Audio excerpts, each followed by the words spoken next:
സാംസ്കാരിക മന്ത്രി എന്നാണ് വെപ്പ്.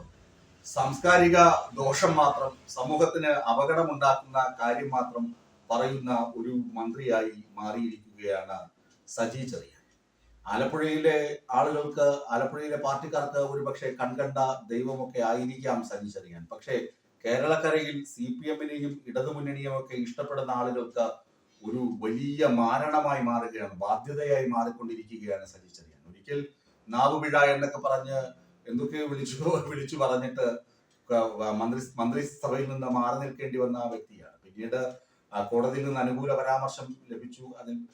അങ്ങനെ തിരിച്ച് മന്ത്രിസഭയിൽ എത്തിയ വ്യക്തിയൊക്കെയാണ്. പക്ഷെ കുറച്ചുകൂടി മാന്യതയും അച്ചടക്കവും ഒക്കെ പറയുന്ന ഭാഷയ്ക്ക് വേണ്ടിയിരുന്നു, വേണമെന്ന പൊതുവെ വിമർശനം ഉയരുന്നുണ്ട് സജി ചെറിയാനെതിരെ.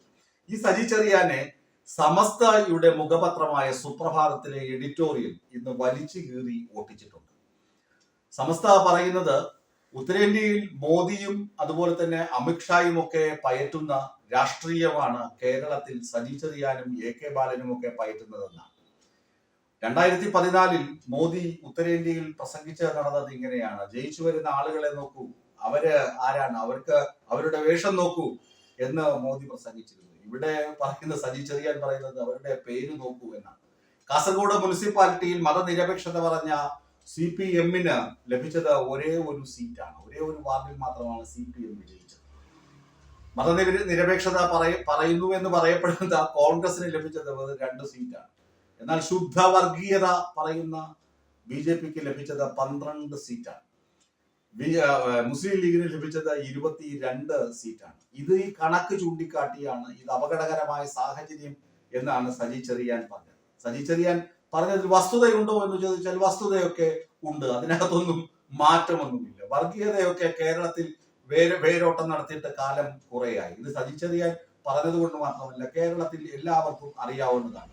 ചെങ്കൊടി പിടിക്കുന്നവന്റെയും മുണ്ടിനടിയിൽ കാക്കി ട്രൗസറാണ് എന്നുള്ള പരമാർത്ഥം സജി ചെറിയാനൊക്കെ മറന്നു പോകുന്നു. അതുപോലെ കഥാധാരികളുടെയും മുണ്ടിന് അടിയിൽ കാക്കി ട്രൗസർ ഇട്ടിട്ടാണ് ഈ പരിപാടിയൊക്കെ കാണിക്കുന്നത്. എല്ലാവരുടെയും ഉള്ളിലും വർഗീയതയുടെ വിഷം ഇൻജക്ട് ചെയ്യപ്പെട്ട് കഴിഞ്ഞു. ഭൂരിപക്ഷ വർഗീയതയും ന്യൂനപക്ഷ വർഗീയതയും ഒക്കെ നോക്കി തന്നെയാണ് ആളുകൾ ഇപ്പോൾ ജീവിക്കുന്നത്. വേറൊന്നുമല്ല, ഭയമാണ്, ഭയപ്പാട് തന്നെയാണ് കേരളത്തിലുള്ളത്. കമ്മ്യൂണിസ്റ്റ് പ്രസ്ഥാനമാണ്, കമ്മ്യൂണിസ്റ്റ് ഇടതുമുന്നണിയാണ് കേരളം ഭരിക്കുന്നത്. ഇവിടെ വർഗീയ ലഹളയൊന്നും ഉണ്ടായിട്ടില്ല എന്നൊക്കെ പറയുമ്പോഴും ആളുകളുടെ മനസ്സിൽ വർഗീയത ഉണ്ടായിട്ടുണ്ട്. അതിന് വളക്കൂറ് ഒരുക്കിയതിന്റെ ഒരു പങ്ക് CPM-ഉം ഏറ്റെടുത്തേ കഴിയുകയും CPM-ഉം അതിന് ഉത്തരവാദികളാണ്. അത് എങ്ങനെയാണെന്ന് ചോദിച്ചാൽ, P ജയരാജൻ എന്നൊരു റെഡ് ആർമി കോമ്രേഡ് ഉണ്ട്.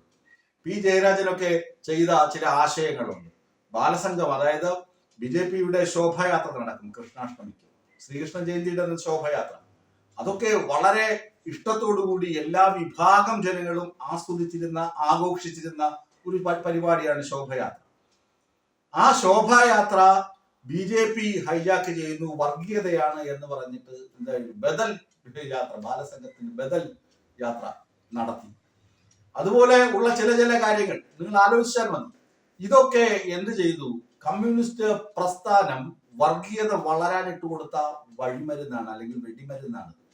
അങ്ങനെയൊന്നും ചെയ്യാതെ അതിനെ അതിന്റെ വഴിക്ക് വിട്ടിരുന്നുവെങ്കിൽ അത് എല്ലാ വിഭാഗം ആളുകളും ആസ്വദിക്കുന്ന ഒരു ശോഭായാത്രയും സംഭവമായിട്ട് മാറിയത്.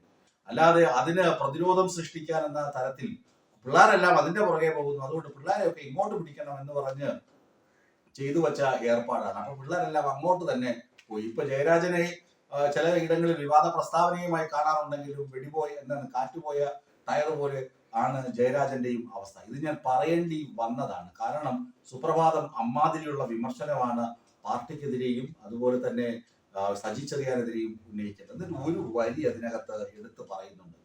പണ്ട് വർഗീയത, കേരളത്തിൽ വർഗീയത കൊടികുത്താൻ ശ്രമിച്ചെടുത്തൊക്കെ CPM പ്രതിരോധം സൃഷ്ടിക്കുകയും, ജയരാജന്റെ മാതിരിയുള്ള പ്രതിരോധമല്ല, അല്ലാതെ പ്രതിരോധം സൃഷ്ടിക്കുകയും ധാരാളം രക്തസാക്ഷികൾ ഉണ്ടാവുകയും ചെയ്ത പ്രസ്ഥാനമാണ് CPM.